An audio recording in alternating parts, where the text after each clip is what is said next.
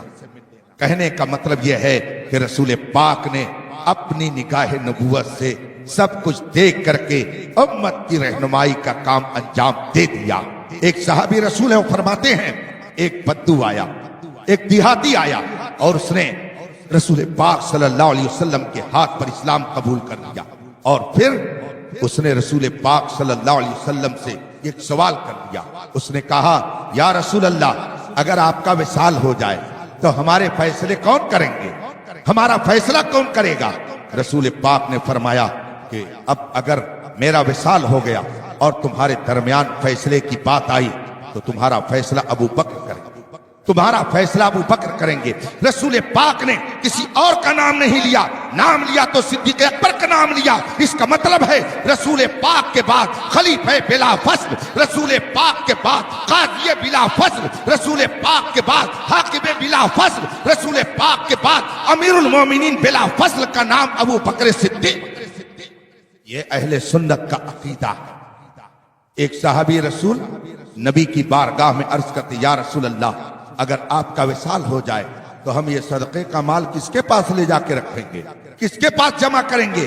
رسول پاک نے فرمایا ابو بکر کے پاس جمع کرنا، ابو بکر کے پاس جمع کرنا۔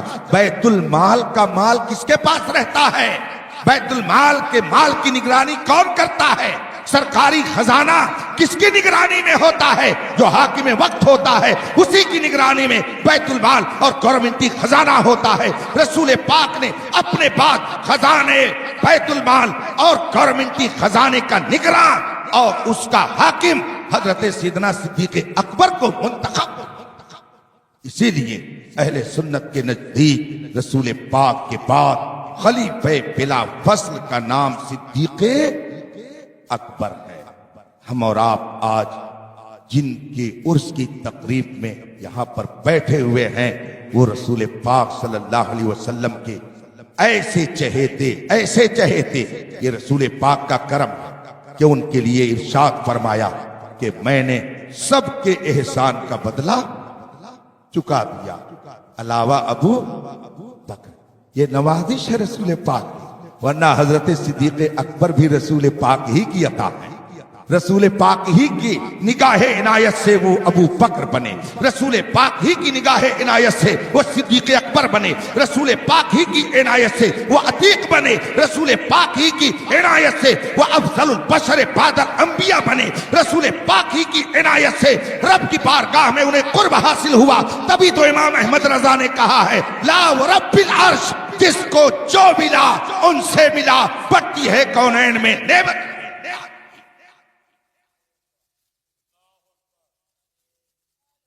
حضرات حق چار یار مسلک اعلی حضرت۔ فتنوں کے اس دور میں اگر آپ اپنے ایمان کا تحفظ چاہتے ہیں تو جو صحابہ کرام نے ارشاد فرمایا آپ اس کو مضبوطی سے تھامے رہیں۔ رسول پاک نے فرمایا ما انا علیہ و اصحابی، جس پر میں اور میرے صحابہ چل رہے ہیں، جو اسی راستے پر چلے گا وہی جنتی ہوگا، اور جو اس راستے سے ہٹے گا وہ جہنم کے دہکتے ہوئے شعلے میں جلنے کے لیے اپنے آپ کو تیار رکھے۔ اللہ کے رسول صلی اللہ علیہ وسلم خدا کی طرف سے جو پیغام لے کر آئے وہ پیغام آفاقی ہے، عالمگیر ہے، کسی ایک ملک کے لیے نہیں، کسی ایک قوم کے لیے نہیں، کسی ایک قبیلے کے لیے نہیں، ساری دنیا کے لیے وہ اللہ کا قانون لے کر آئے۔ اسی لیے رسول پاک کی نگاہ کرم ہم غریبوں پر بھی ہوئی، رسول پاک کی نظر عنایت ہم ہندوستانیوں پر بھی ہوئی کہ میرا دین